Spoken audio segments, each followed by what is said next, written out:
Au tep, Vouma. J'espère que vous allez bien. Aujourd'hui, nous allons aborder un thème un peu tendu, un peu compliqué. Alors, je vais d'abord arrêter ça, excusez-moi.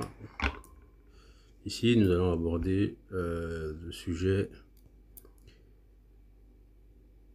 de l'animalisation de l'homme noir par l'homme noir en 2024. Je viens de regarder une vidéo il y a quelques minutes qu'on m'a envoyé. En fait, apparemment, ce seraient des militaires angolais qui est en train de maltraiter en fait une femme congolaise qui était nue. Ils étaient en train de la fouetter avec un bâton. Et à un moment donné, en fait, de la vidéo, on voit comme les militaires en fait ont commencé à tirer sur elle. Ce qui moi m'a choqué, qui m'a vraiment, qui me laisse sans voix, c'est la manière, c'est l'acharnement qu'ils ont eu en fait à tirer, à continuer encore et encore sur cette dame démunie, pas armée. Ça m'a beaucoup en fait interrogé sur le comportement, sur l'esprit en fait de l'Africain d'aujourd'hui, sur la détestation que nous avons de nous-mêmes aujourd'hui en fait, qu'on retrouve un peu partout. J'aimerais bien comprendre comment on fait pour en arriver là. Pour en arriver là, en fait, c'est vraiment parce que c'est très grave. C'est très grave. Parce que c'est pas la première fois que je vois ça. Je l'ai vu en fait aussi au Congo, par exemple. J'ai vu des images affreuses, justement sur ce qui se passe au Congo, où on coupe des seins des femmes, où on coupe les seins des femmes, hein, comme je disais, où on, on fait des choses affreuses. Vraiment, je ne sais même pas si je suis... Mais et malheureusement, j'ai tendance et ça a tendance à arriver, en fait, quand les Africains se battent entre eux. C'est quelque chose que j'ai vraiment remarqué. C'est-à-dire qu'il y a une telle violence, en fait, dans, dans, dans la façon, donc, en fait, dans les conflits entre deux Africains qui interrogent.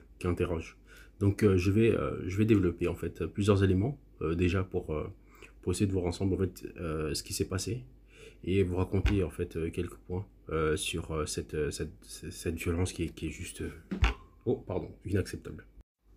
Alors ici, en fait, pendant l'esclavage, les maîtres blancs, hein, avaient, pour habitude de punir en fait les personnes qui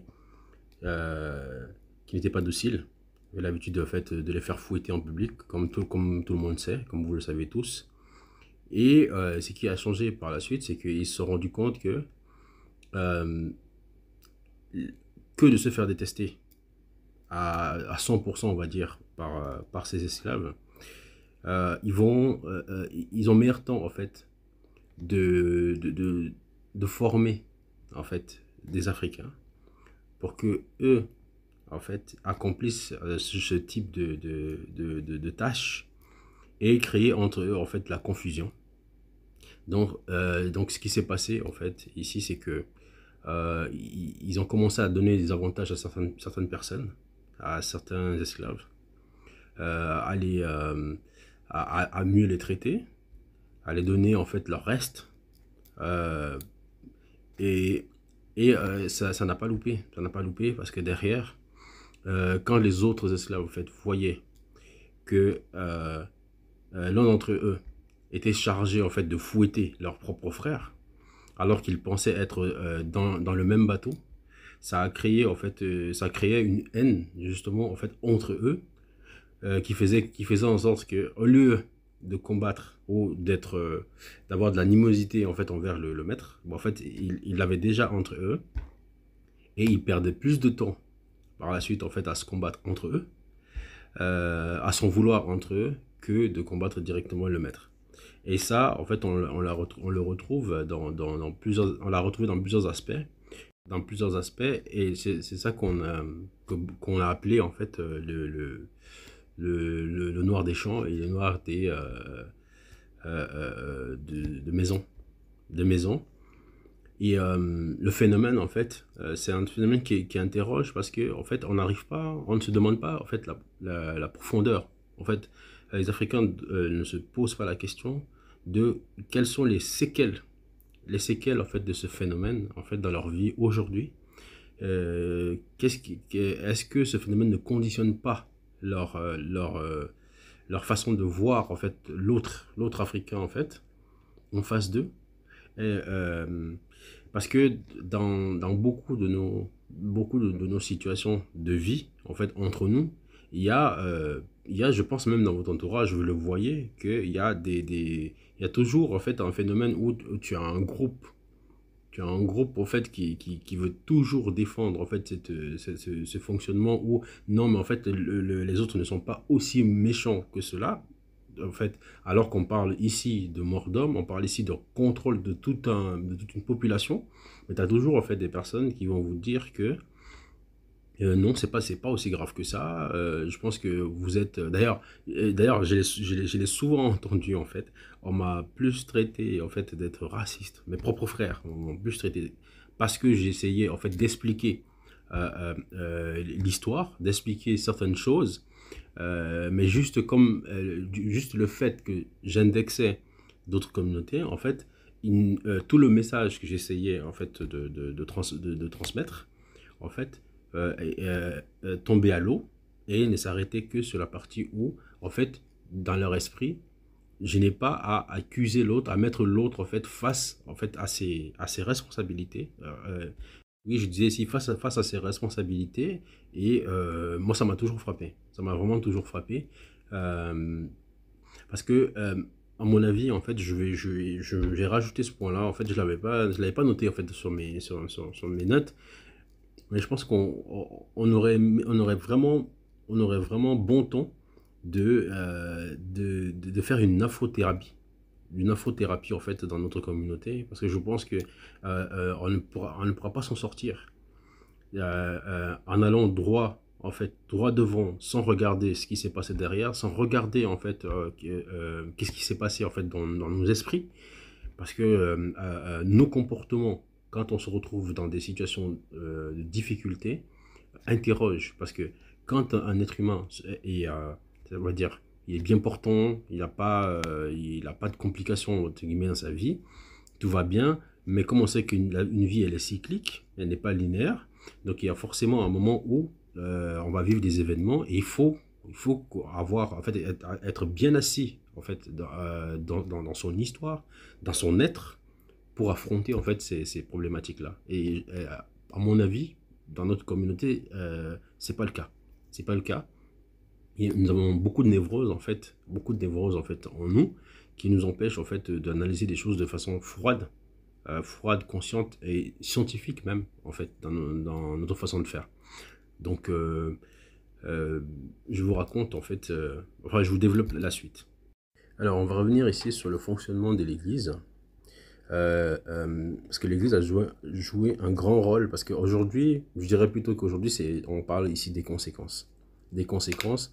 Donc, du coup, ici, je vais vous parler, en fait, de ce que je sais de l'histoire, en fait, et du rôle de l'Église dans le comportement, en fait, du noir aujourd'hui.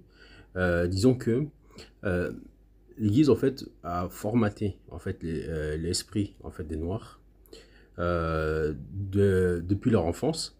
C'est-à-dire que l'Église, en fait, obligeait, en fait, les populations à les ramener, en fait, des petits-enfants pour les formater. Et dans ce formatage-là, on les interdisait pardon, de parler leur langue. Ils étaient systématiquement fouettés. Alors vraiment, le fouet, la punition, était justement la base de la formation, en fait, du noir. La répétition, en fait, des informations fausses, en fait, était justement de mise, en fait, dans cette formation.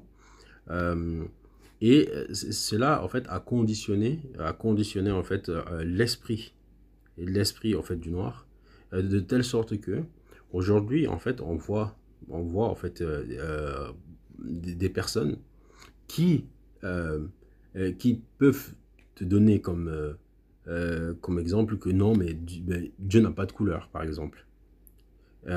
Mais chez lui, quand tu arrives chez lui, tu vois qu'en fait, il a une photo d'une personne qu'il appelle Jésus. Et cette personne, en fait, elle n'a pas la même couleur que lui et il n'est pas choqué par ça. Il n'est pas du tout choqué par ça. Et il essaie même de le justifier.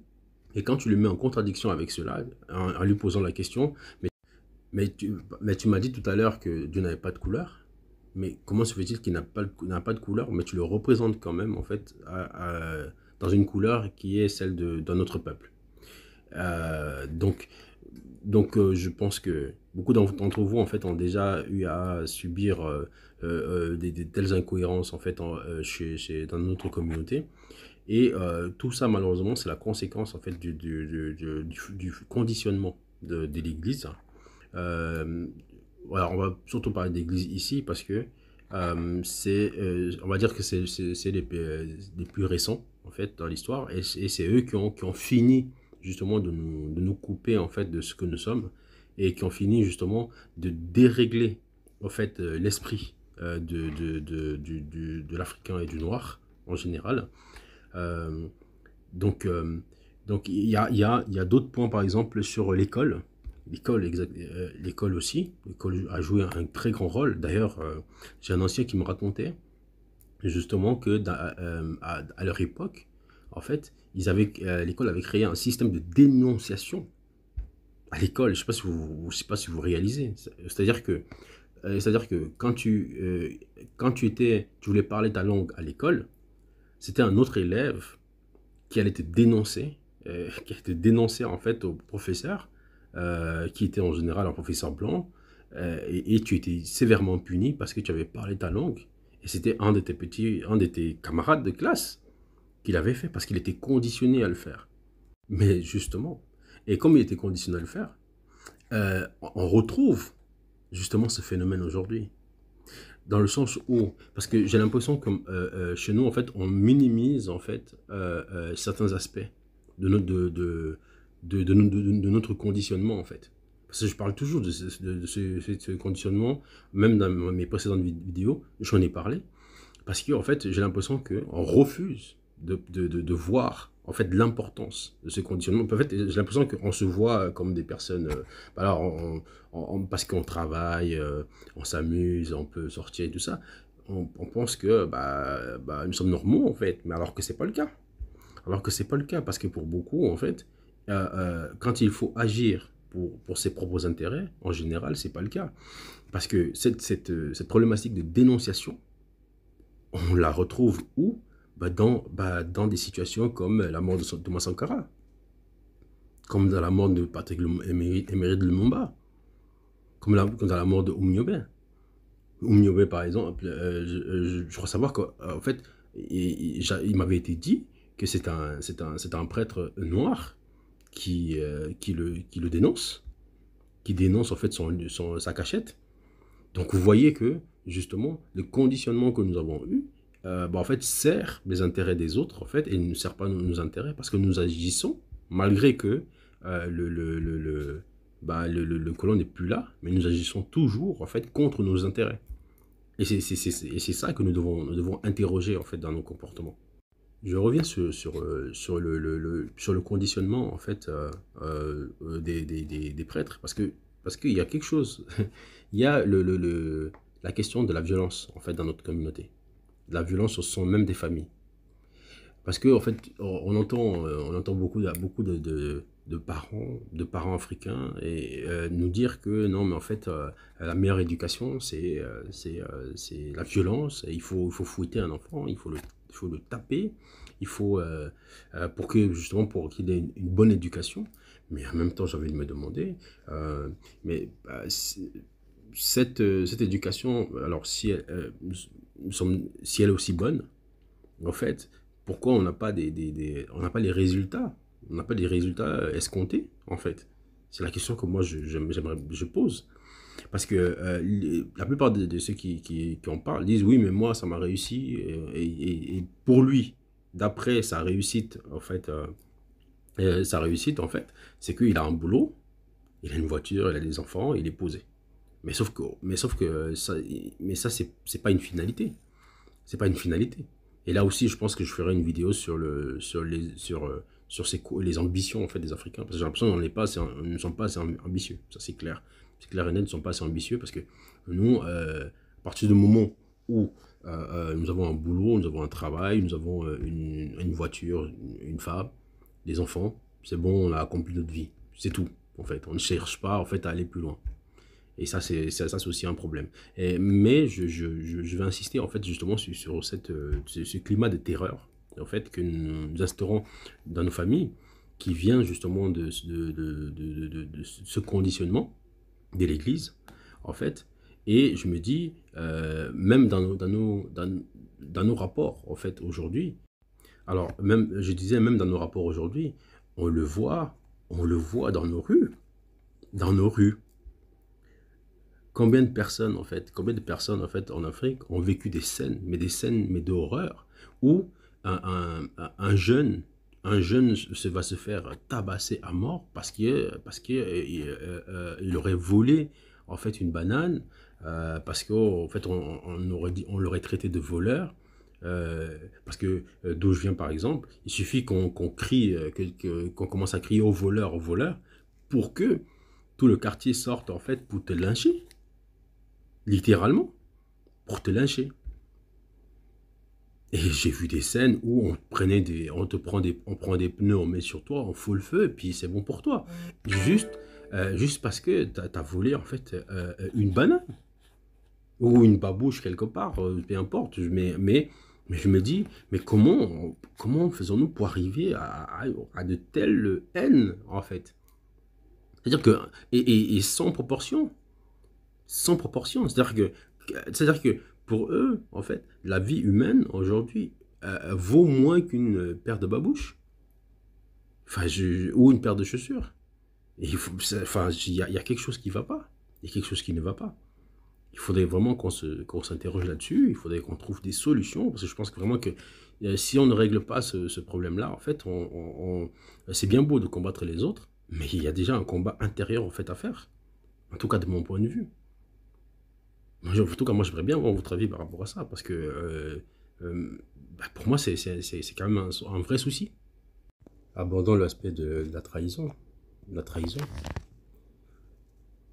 Combien de fois, en fait, même dans votre entourage, vous avez vécu en fait des situations où il y a un frère, une sœur, en fait, à qui vous avez fait confiance et qui vous a trahi? Combien de fois? En tout cas, moi, je l'ai trop souvent entendu. J'ai trop souvent entendu. Justement, je reviens encore à nos héros. Nos héros, la plupart du temps, en fait, ils ont été trahis par qui? Par leur propre frère. C'est un vrai problème dans notre communauté, en fait. C'est un vrai problème. Et ici, il faudrait trouver la solution. Parce que, honnêtement, je n'ai pas la solution, mais c'est pour ça que je vous en parle, pour qu'on essaie de trouver la solution ensemble. Mais ce qui est important de savoir, c'est que cette, cette mentalité de trahison, en fait, elle n'est pas anodine. Elle est pas ancrée en nous, en fait, de façon naturelle. C'est une programmation, justement, qui a été faite sur nous pour être des traîtres, des vendus. Faut se dire les choses. Il faut se dire les choses. Parce qu'on ne peut pas passer notre temps, en fait, à cacher les choses, à traiter, à penser que ce sont les autres qui sont mauvais. Et il faut déjà, en fait, reconnaître qu'il y a un problème. On dit souvent que quand on reconnaît qu'on est malade, en fait, on est guéri à 50%. Donc, du coup, voilà, c'est la raison pour laquelle je le dis. Oui, nous avons été formatés, en fait, pour être des traîtres entre nous. Euh, mais en fait, mais ce n'est pas une fatalité. C'est pas une fatalité. Donc, il faudrait vraiment qu'on essaie de trouver une solution, qu'on essaie de combattre parce que d'ailleurs, ça me rappelle les commentaires que j'ai sur mes précédentes vidéos où une personne est venue me dire, oui, mais en fait, euh, ton projet, de combattre les traîtres, en fait, dans la communauté n'est pas viable parce qu'en fait, c'est pas dans la maths, c'est pas Ubuntu, tout ça. Et d'ailleurs, je crois qu'il faudrait que je pense que je vais profiter pour répondre là-dessus. Euh, Déjà, est-ce que les gens dans la communauté comprennent vraiment c'est quoi la maths en fait? C'est quoi la maths? C'est quoi les principes même de la maths? Parce que quand on parle ici d'équilibre, c'est quoi l'équilibre? C'est quoi l'équilibre? L'équilibre ici, en fait, que nous soyons clairs, c'est que quelque chose qui est dominé, comme notre communauté qui est dominée, son objectif n'est pas de rester en fait en train de parler constamment de la paix, de l'amour, de tout ce que vous voulez, alors que nous sommes dans un déséquilibre en fait vital.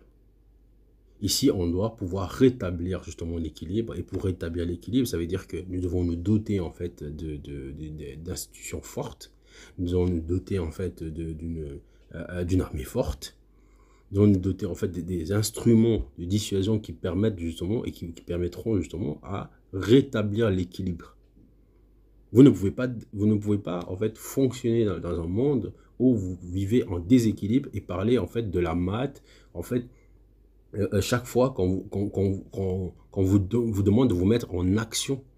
Parce que la réalité là-dedans, c'est quoi? Dans ces commentaires, c'est que les gens ont peur. La réalité, c'est ça en fait. Ils utilisent la maths, Ubuntu, pour, pour se cacher en fait, pour cacher leur peur, leur lâcheté. C'est ça là. Donc voilà, donc leur lâcheté en fait. Leur lâcheté. C'est ça le vrai problème en fait. Donc comment faire pour changer les choses? Je viens de vous donner l'information.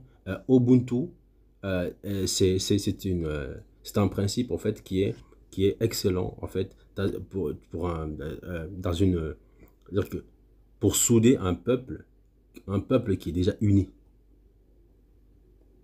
Tu ne peux pas demander en fait à des gens qui n'arrivent même pas déjà à vivre ensemble de voir l'autre comme si c'était moi. En fait, ce sont des théories en fait. À la base, il faut d'abord réunir les peuples. Et ça a toujours été comme ça, même chez nous. Parce qu'il faut qu'on arrête de se mentir, en fait. Il faut qu'on arrête de se mentir. Chez nous, en fait, il y avait des guerres. Quand tu devais en fait aller... il y a des peuples qui se sont rencontrés et avec lesquels ça ne s'est pas forcément très bien passé. Après, on avait nos mécanismes, en fait, où on ne cherchait pas à massacrer tout le monde, comme les autres, il n'y a pas de souci, mais au moins, ce n'était pas non plus peace and love. Là, par exemple, on a l'exemple du Mali. En fait, ils ne sont pas libérés en se disant, bon, ok, nous, on va appliquer la maths et tout ça, donc, et puis les choses iront d'elles-mêmes. On doit arrêter ça. On doit arrêter ça. En tout cas, je pense que j'ai fait un peu le tour. J'attends vos réponses. Je vous dis à bientôt. Au TEP, au Vouma, abonnez-vous. N'hésitez pas à vous abonner, partagez, parce que je pense que euh, euh, ces réflexions ne sont pas que pour une minorité. Je pense qu'elles sont vraiment faites pour la communauté, pour qu'on se pose des bonnes questions, pour trouver des réponses ensemble. C'est très important. Donc, au TEP à vous. Au Vouma.